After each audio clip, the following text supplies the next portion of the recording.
Les déclarations publiques de Red Bull concernant les ailes arrière de Ferrari et McLaren ont accru la tension avant le Grand Prix de Melbourne, où il semble que la Fédération internationale de l'automobile aura du travail supplémentaire. L'inspection par les responsables de l'organisme de réglementation pourrait avoir lieu plus tôt que Ferrari ne le souhaiterait, car des rapports indiquent que l'équipe italienne sera visitée pour une vérification de son aile arrière, ainsi que McLaren. Mais ces accusations de Red Bull vont-elles bouleverser la hiérarchie en Formule 1 et, sinon,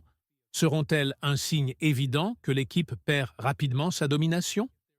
S'il y a une histoire que nous pouvons souligner comme controversée dans le monde de la Formule 1 en ce moment, ce sont sans aucun doute les déclarations publiques de Red Bull concernant les ailes arrière de McLaren et de Ferrari. C'était un sujet que beaucoup considéraient clos après la dernière modification du règlement de la Fédération internationale de l'automobile l'année dernière, lorsque l'aile arrière de la voiture d'Oscar Piastri s'ouvrait sous certaines charges aérodynamiques, créant un phénomène appelé mini-DRS. Après mûre réflexion, la Fédération internationale de l'automobile a décidé d'établir des mesures plus strictes concernant ce comportement du système DRS en déterminant que la largeur de l'écart de la fente soit réduite à 9,4 à 13 mm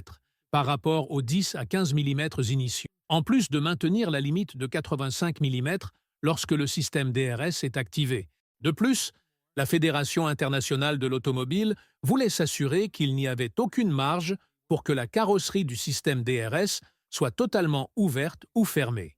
en remplaçant tous les tirets par des espaces pour éviter des problèmes de narration. Avec cette règle, ils avaient l'intention d'empêcher toute possibilité de flexion progressive ou d'exploitation des espaces,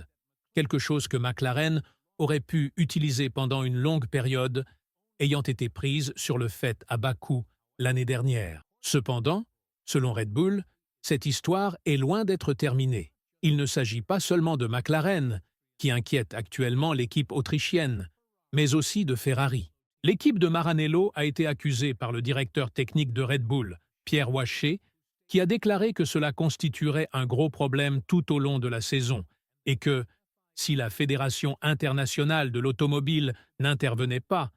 la grille pourrait sombrer dans le chaos. Pendant les 3 jours de tests de pré-saison à Bahreïn, Pierre Waché a déclaré que cela se produit toujours et qu'il croyait que Ferrari et McLaren utilisaient encore la technique du mini-DRS. Selon lui, ce sera un sujet de discussion majeur tout au long de la saison, car c'est quelque chose de très visible et indiscutable. La Fédération internationale de l'automobile ne restera pas les bras croisés, car elle s'inquiète de la manière dont les équipes développeront de nouveaux concepts pour 2025, étant donné que les équipes de tête ont quasiment entièrement revu leur conception et ont néanmoins réussi à gagner environ une demi-seconde de performance supplémentaire dans leur voiture. Un média italien proche de Ferrari, Formula Analisi Tecnica, a déclaré que Red Bull avait préparé un dossier officiel accusateur concernant les ailes arrière de ses rivales McLaren et Ferrari, basé sur le comportement de ses composants lors des tests à Bahreïn. On s'attend à ce que des délégués de la Fédération internationale de l'automobile visitent à la fois Maranello et Woking dès que possible, probablement même avant le début de la saison. Il convient toutefois de noter qu'ils ne peuvent pas rendre de verdict ou imposer de sanctions, car la saison n'a pas encore commencé. Les équipes sont autorisées à tester ce qu'elles estiment légal à Bahreïn, mais cela ne signifie pas qu'elles échapperont aux sanctions une fois que la saison commencera à Melbourne. Même la Fédération internationale de l'automobile a clairement indiqué que le comportement de certaines ailes arrière à Bahreïn avait retenu son attention, ce qui explique qu'elle envisage de mener des tests plus rigoureux sur ce composant dès le début de la saison. Paradoxalement, l'attention de la Fédération internationale de l'automobile a été attirée par l'aile arrière de Mercedes, que Red Bull n'a même pas mentionné. Les images capturées par les caméras arrière ont révélé que l'élément du système DRS de la W15 semblait fléchir considérablement sur les lignes droites, tandis que certaines équipes, y compris Red Bull, ont déclaré être fascinées par les ouvertures des fentes sur d'autres voitures, ce qui leur rappelait le comportement de la McLaren MCL38 en Azerbaïdjan en 2024. Ce que les équipes ont effectivement fait a encore irrité la Fédération internationale de l'automobile, qui souhaite désormais examiner de plus près et s'assurer que les équipes ne jouent pas en dehors des règles, ce qu'elle a déjà tenté de faire par le passé. Si l'on considère la controverse concernant l'aile avant de McLaren et la manière dont la Fédération internationale de l'automobile y a fait face, on peut comprendre l'irritation de Red Bull, car à la fois l'équipe autrichienne et Ferrari avaient reçu la promesse que des mesures seraient prises, ce qui leur avait coûté une partie importante de leur budget de développement pour 2026, uniquement pour que l'organisme de réglementation impose des restrictions plus strictes à partir de la 9e course de 2025. Quoi qu'il en soit, l'attention se porte désormais sur la flexibilité des ailes arrière, et des sources ont confirmé au site The Race qu'une directive technique a été envoyée à Nicolas Tombazis, le directeur de la Fédération internationale de l'automobile, pour les monoplaces. Cette directive a été émise en tant que version mise à jour de la directive technique numéro 34 sur la flexibilité de la carrosserie.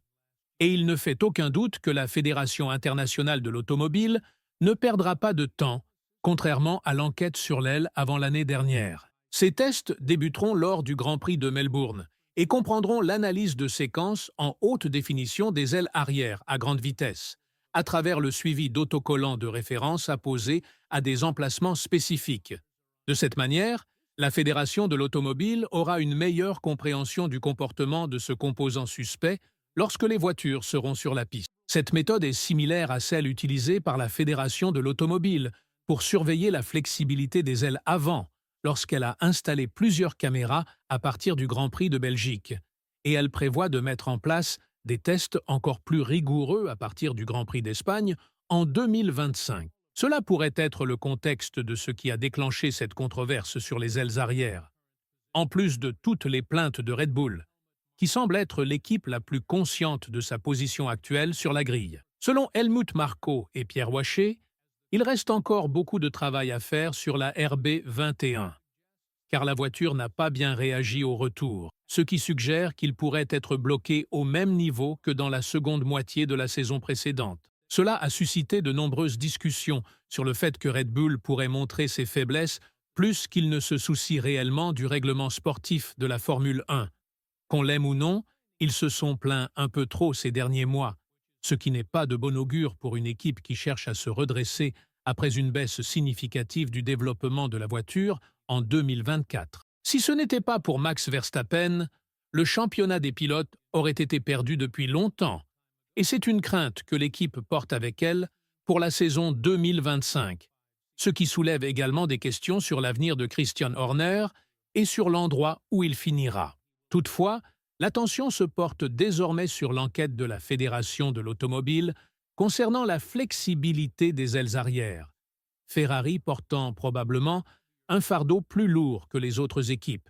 même si elles sont restées prudentes et concentrées sur ce qui les attend en 2025. Cette initiative de Red Bull pourrait nuire à Ferrari, au point de les forcer à se battre pour la 2e place au lieu de la première face à McLaren, comme initialement prévu avant le début des tests de pré-saison à Bahreïn. Cela pourrait représenter une menace plus importante pour Ferrari que ce que l'on pourrait imaginer, étant donné que les tests de pré-saison à Bahreïn n'ont pas été des plus tranquilles pour l'équipe de Maranello, surtout si l'on demande à Charles Leclerc, dont le pilote monégasque a rencontré des difficultés avec la stabilité de la voiture et a clairement indiqué à l'équipe que sa confiance avait considérablement diminué depuis ce qu'il a observé lors des sessions de jeudi et vendredi. Par conséquent, toute complication supplémentaire dans le comportement de la voiture ou tout changement nécessaire pourrait provoquer de gros problèmes dans la cartographie aérodynamique de la voiture, ce qui serait très préjudiciable pour Ferrari. Le directeur de l'équipe, Frédéric Vasseur, a toutefois assuré qu'il n'y avait pas lieu de s'inquiéter et qu'ils avaient quitté Bahreïn avec uniquement des impressions positives.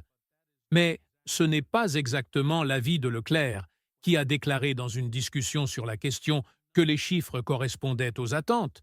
mais qu'ils avaient rencontré des difficultés pour gérer l'équilibre de la voiture jeudi après-midi et vendredi,